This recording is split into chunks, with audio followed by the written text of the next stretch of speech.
So I'm back with another electric scooter review. This is the Ninebot Kick Scooter ES1 by Segway, which you could say is the successor to the Xiaomi M365 one that I reviewed about half a year ago. Now why I say successor is because Ninebot was involved with Xiaomi's model, and now we have this one here under the Ninebot Segway branding. So the ES1 has a maximum speed of 20 kilometers per hour. The ES2 model, which is another one which is almost identical to this one, but it has a shock on the rear, has a maximum speed of 25 kilometers per hour, and the range is 25 kilometers. However, if you buy the extended battery pack, which clips onto the handlebars, that range then extends up to a really big and huge 45 kilometers. Now that's under perfect test track conditions with a light person, no wind. I'll do some real world testing here in my review, find out the range of the ES1 that I have.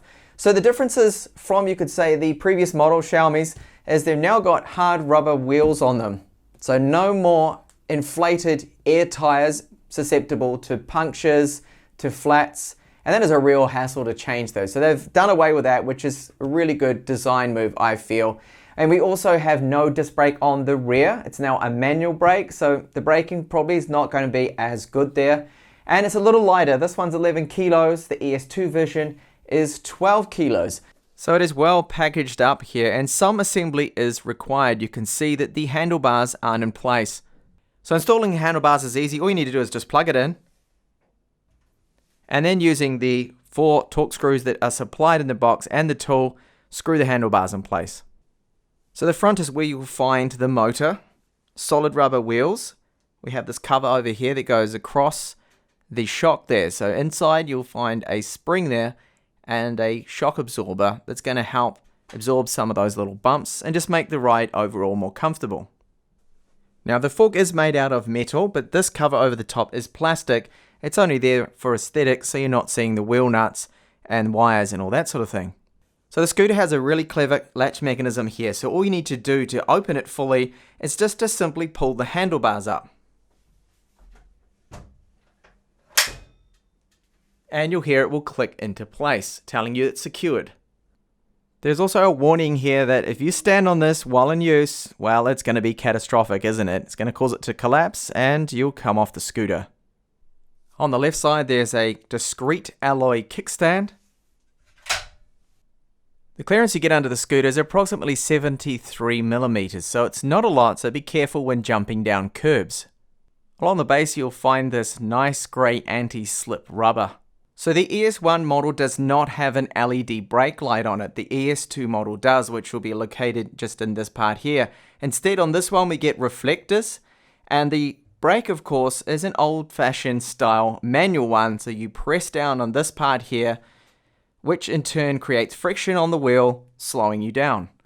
Now the rear mudguard / brake also has this slot in here where the handle clips in, allowing you to lift up the scooter. The charger uses a standard common figure 8 plug, and it's rated to 71 watts with a 42 watt output at 1.7 amps. So the build quality overall is excellent. I can't really fault it, but if I was to change one thing with the design or the materials they've used at least, that's the hand grips. Instead of having that foam, I would have gone with rubber. I think that would last a lot longer. I actually swapped out the ones on my Xiaomi scooter because they weren't really that good. So the controls of the scooter is quite easy. So here we have the accelerator, then we have the brake for the front wheel, and turning it on, just hold down the button.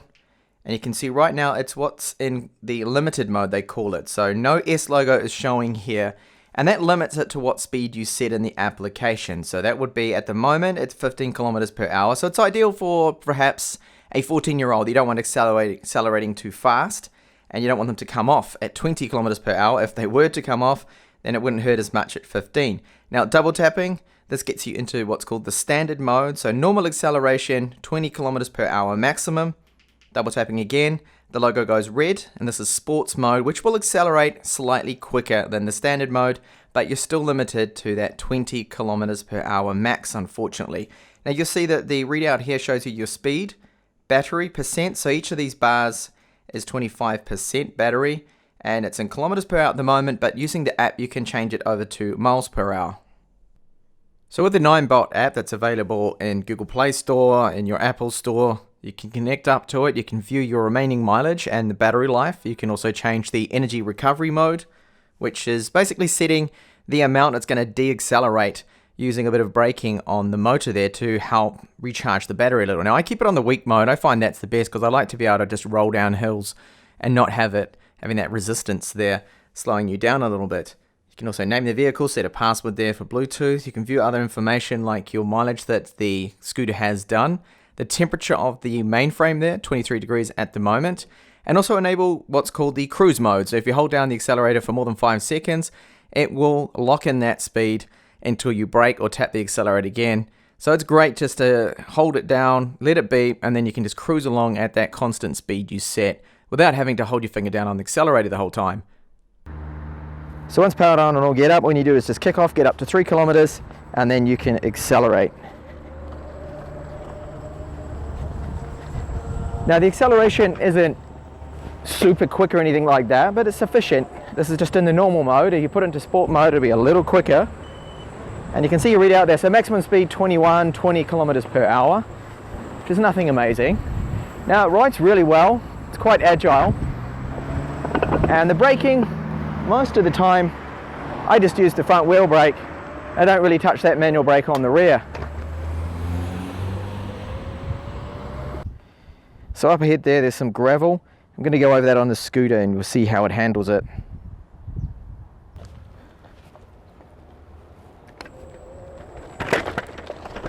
Whoa, pretty bumpy. Suspension's doing maybe a little, not too much.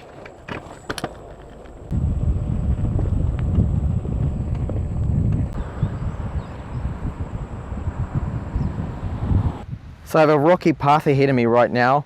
This is in Las Rodas in Denia. Nice view, but as you can see, bumpy.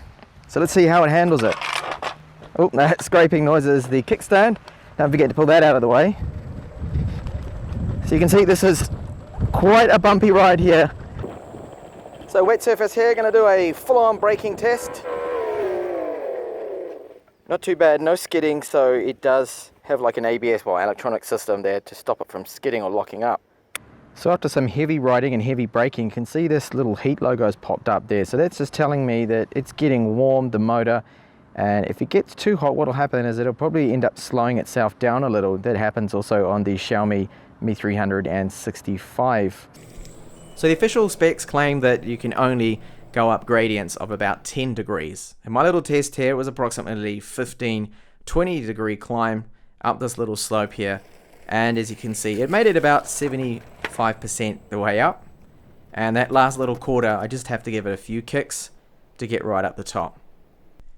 Now we'll check out the kind of range I did with my very extreme test here with very hard roads, heavy going. I got 11.26 kilometers, well close to 13.2 according to the Segway app, and it got up to 45 degrees, the mainframe temperature. If I touch the front hub, it is really hot. So the mileage is quite a bit off from the claimed. So the pros and cons of each, I actually like the design of the ES1 better. The way it unfolds I feel is just an improvement overall, but you do get the faster speed on the Xiaomi scooter. You also get slightly better range, probably about 5 kilometers more out of a charge. Charge times on both of them are about the same too. So the ES1 and ES2, they fold down smaller than the Mi scooter, the M365 here, as you can see, so slightly smaller size, and it also weighs about a kilo less. One thing of course the ES1 is missing is that rear disc brake, so you've only got that manual foot brake, and it doesn't have the LED on the rear, the ES2 model does. The handlebar height of them is identical in that regard, but you do get a little bit more foot space on the ES1. Now in a side-by-side drag race with my Mi scooter, the ES1 takes off about the same depending on the rider's weight. But the Xiaomi will always slowly get ahead, but only just to start with the acceleration test there. Now this time around, me on the Mi scooter, it's even quicker here because of our weight difference between the two riders of about 10 kilos. So once you're finished with the scooter, all you need to do is to simply press down with your foot on the quick release and you'll hear it click. Then you can fold the handlebars down and click them into that rear mudguard brake, and you're able to lift it up, then walk upstairs or into your house or wherever, or put it in your car, for example. It will fit in a normal sized car boot without too much of a problem, unless you have a super tiny micro car. Alright, so just to recap here, overall I do like this scooter. I love the design of it. It just looks a lot more modern now compared to my Xiaomi scooter with its air-filled tires. Now the tires is probably one of the best things about this. Having the hard rubber is a good move, because on my Xiaomi I've already had 2 flats and that was enough for me. I've actually converted those air-filled tires and put solid rubber ones on. So you don't have that worry with this. Of course, you're not going to get any punctures, any flats, or get stranded. So the build, really good. I like the mechanism they've got. So you just press down on the mudguard, the brake on the rear, and then push it up. You hear the click, and it's clicked into place and feels very sturdy and really good. So the ride quality getting around town is quite agile, and the acceleration isn't out of this world or anything like that. In sport mode, slightly faster than when you have it on normal. The maximum speed of 20 kilometers per hour, I do notice that difference coming from my Xiaomi, the Mi 365, which is 25 kilometers per hour, but not as much as I thought. But for those out there that want the maximum speed, you're probably going to be disappointed with this model. Go for the ES2 model, which also has a shock on the rear, and it also has LED flash, LED lights on the sides, and then underneath.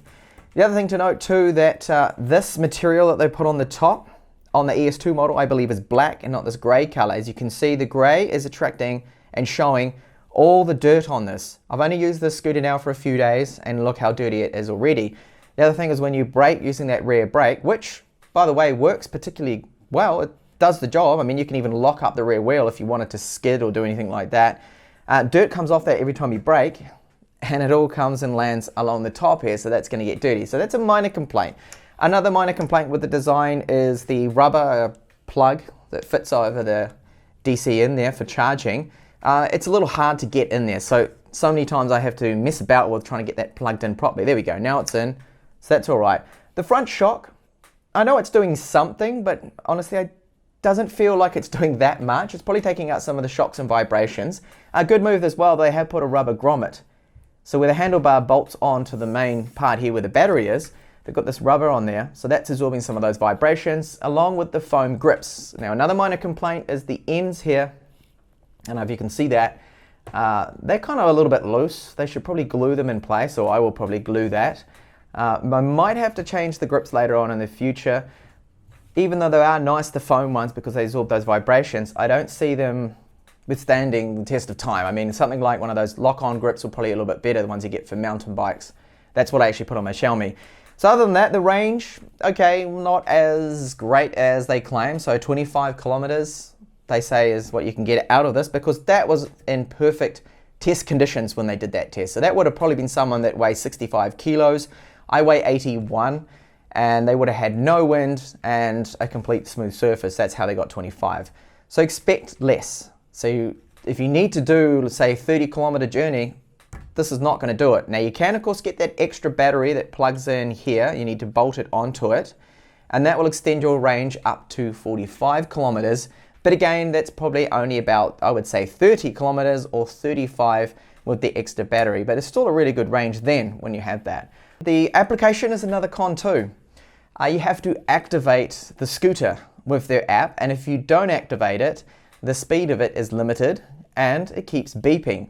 That's highly annoying. I don't know why Segway need to do that.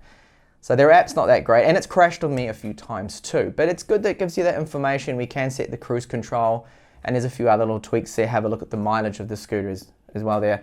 So overall, as a package, I feel this is a really nice scooter. Just bear in mind though, if you need that 25 kilometers per hour faster speed, and you want the flash LED lighting underneath and the shock on the rear, go for the ES2 model. Otherwise, this one to me seems a really good choice, and I'll be using this, testing this out, and I may have some follow-up videos and also some comparison videos to other electric scooters that I'm hoping to receive soon too, that I will be reviewing on the channel, so keep an eye out for those. And thank you so much for watching this review here. If you do have any questions, let me know down in the comments and I'll try and answer them. Bye for now.